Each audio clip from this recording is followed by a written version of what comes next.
ایک حدیث پاک ہے بخاری مسلم میں، بڑے غور سے سنیے اور اس کے اندر جتنے پہلو ہیں ان پر پوری توجہ دیجئے گا کہ کہیں ہم ادھر آ تو نہیں گئے۔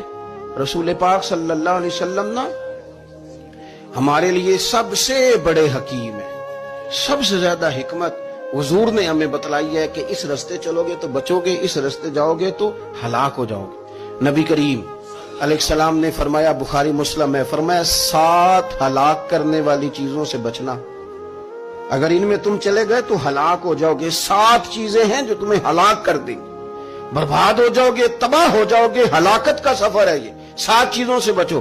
یا رسول اللہ صلی اللہ علیہ وسلم وہ کون کون سی؟ تو حضور نے فرمایا اللہ کے ساتھ شریک نہ کرنا، ہلاک ہو جاؤ گے۔ دوسرا نبی پاک صلی اللہ علیہ وسلم نے فرمایا جادو نہ کرنا، ہلاک ہو جاؤ گے، ہلاک۔ اور یار جسے حضور فرما رہے ہیں ہلاک ہو جائے گا، وہ بچے گا۔ نبی پاک صلی اللہ علیہ وسلم نے تیسرے نمبر پر فرمایا جس شخص کے قتل کرنے کو اللہ نے حرام قرار دیا ہے اسے قتل نہ کرنا، ہلاک ہو جاؤ گے۔ چوتھے نمبر پر رسول پاک علیہ السلام نے فرمایا سود نہ کبھی بھی کھانا، ہلاک ہو جاؤ گے، ہلاک۔ بڑی بڑی دلیلیں دی بینک والوں نے، بڑا سمجھایا تو حاجی صاحب مان گئے، محترم مان گئے، کہنے لگے نہیں جی نہیں، وہ کاروبار میں لگاتے ہیں۔ بڑے بھولے بالے ہیں ہم، پتہ سارا ہے۔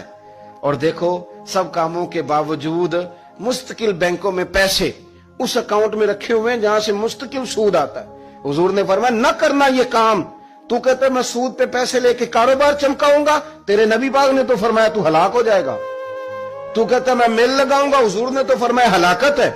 تو کہتا ہے میں بڑا کچھ کر جاؤں گا تو ہلاکت ہے۔ اچھی طرح سمجھ لیں، اصل مال بھی ضائع ہو جاتا ہے اس بندے کا جو سود کا مال ملا لیتا ہے، اصل برکت بھی اڑ جاتی۔ اور میرے نبی پاک صلی اللہ علیہ وسلم نے 5ویں نمبر پہ فرمایا یتیم کا مال نہ کھانا، ہلاک ہو جاؤ گے، نہ کھانا ان کا مال، یہ کروڑوں ہو، اربوں ہو یا 10 روپے ہو، یتیم کا پیسہ نہ کھا جانا، ہلاک ہو جاؤ گے، ہلاکت تمہیں آ لے گی۔ اور پھر 6 نمبر پر نبی پاک علیہ السلام نے فرمایا کفر سے جہاد ہو رہا ہو تو کبھی پیٹ پھیر کے بھاگنا نہ، ہلاک ہو جاؤ گے۔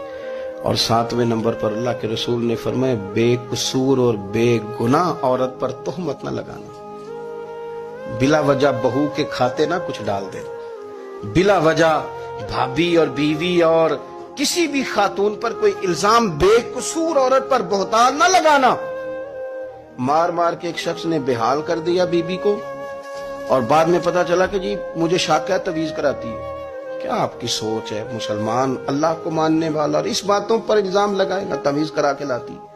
بے قصور عورت پر بہتان، یہ ایک تو بات ہے اسے مارنا، اور ایک یہ ہے کہ کوئی تکلیف دینا، اور ایک خالی اتنی بات کی کہ بہتان بھی نہ لگانا، اس پر الزام نہ لگانا، یعنی تم نے صرف بے قصور عورت پر الزام ہی لگایا تو حضور فرماتے ہیں ہلاک ہو جاؤ۔ یہ ہلاکت والا کام ہے، لیکن ہم بغیر سوچے سمجھے کہہ دیتے ہیں اس نے کہا ہے، اس نے کیا ہے، یہ کرتی ہے، یہ کام نہیں کرے۔ یہ 7 وہ چیزیں ہیں جو ہلاک کر دیں گی۔